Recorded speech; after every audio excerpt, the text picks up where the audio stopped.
11월 27일 주일 말씀의 실제입니다. 말씀은 믿음을 불어넣습니다. 그러므로 믿음은 들음에서 나며 들음은 그리스도의 말씀으로 말미암았느니라. 하나님의 말씀은 믿음을 불어넣습니다.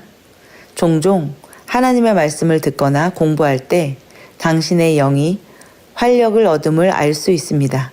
이렇게 말씀을 들을 때면 당신이 마주한 모든 도전들이 갑자기 아무것도 아닌 것처럼 보입니다. 당신이 들은 말씀이 10년 가운데 믿음을 일으키기 때문입니다. 하나님의 말씀은 영적입니다. 그러므로 하나님의 말씀은 당신의 감각이 느끼는 물리적인 것보다 훨씬 더 실제적입니다. 그렇기 때문에 말씀을 당신의 영으로 받아들이면 당신의 영과 하나님의 말씀 사이에 영적인 반응이 일어나는 것입니다. 하나님의 말씀은 당신에게 환경을 다스릴 수 있는 권세를 줍니다. 따라서 이 반응이 일어나면 믿음이 당신 안에서 거인처럼 일어나며 승리의 확신을 줍니다. 당신의 믿음이 작거나 약하다고 생각될지라도 예수님은 작은 믿음도 위대한 일을 할 수 있다고 말씀하셨습니다. 작은 믿음도 말 그대로 산을 옮길 수 있습니다. 혹 당신은 나는 믿음이 없다고 생각하고 있을지도 모릅니다. 오늘의 본문 구절은 믿음을 얻는 방법을 알려줍니다.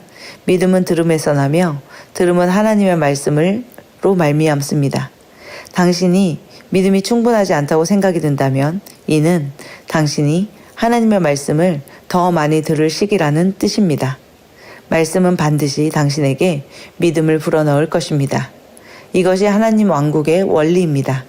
당신은 그렇게 되기 위해 애쓸 필요가 없습니다. 하나님의 말씀에 집중하면 믿음은 당신에게 올 것입니다. 몇 년 전 우리 모임에 참석하기 위해 왔던 어떤 청년이 떠오릅니다. 그는 우리가 나누고 있는 내용을 믿지 않았고 앞으로도 믿지 않을 것이라고 말했습니다. 그럼에도 불구하고 친구들은 그가 모임에 참석하도록 설득했습니다. 그래서 그는 모임에 왔지만 믿지 않으려고 노력했습니다. 하지만 그는 메시지를 듣고 있었습니다. 나중에 제가 그와 이야기를 나눌 때 그가 말했습니다. 영문은 모르겠지만 나는 당신이 나눈 것을 믿고 있는 나 자신을 발견했습니다. 나는 당신이 말한 모든 것을 믿습니다. 그는 피할 수 없었습니다. 들음에서 믿음이 오기 때문입니다. 할렐루야. 참고 성경 구절입니다. 로마서 4장 19절에서 20절 말씀입니다.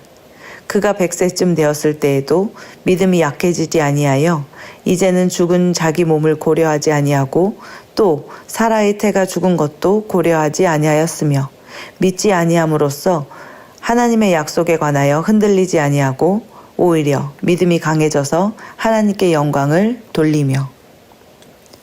하나님의 말씀은 우리에게 믿음을 불어넣습니다. 말씀을 들으면 들을수록 우리의 믿음은 점점 더 자라며 성장하고 커집니다. 또한 아브라함처럼 그 믿음을 우리의 삶 가운데 행할수록 실천할 때마다 그 믿음은 강해집니다. 우리가 하나님의 말씀을 들을 때 믿음은 자라나며 강해지고 승리하는 믿음으로 우리는 거인처럼 일어나게 됩니다. 한 가지 주의해야 될 것은 하나님의 말씀은 심령으로 받아야 된다는 것입니다.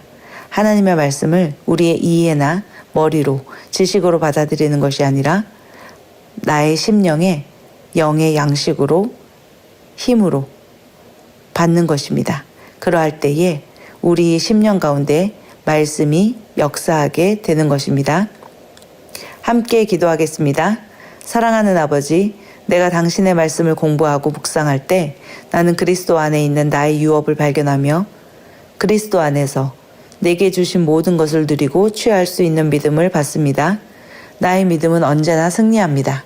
상황은 나의 믿음 가득한 고백과 일치하게 되고 나는 그리스도의 복음에 충만한 축복 가운데 살며 내 세상을 다스리고 통치하며 정복합니다.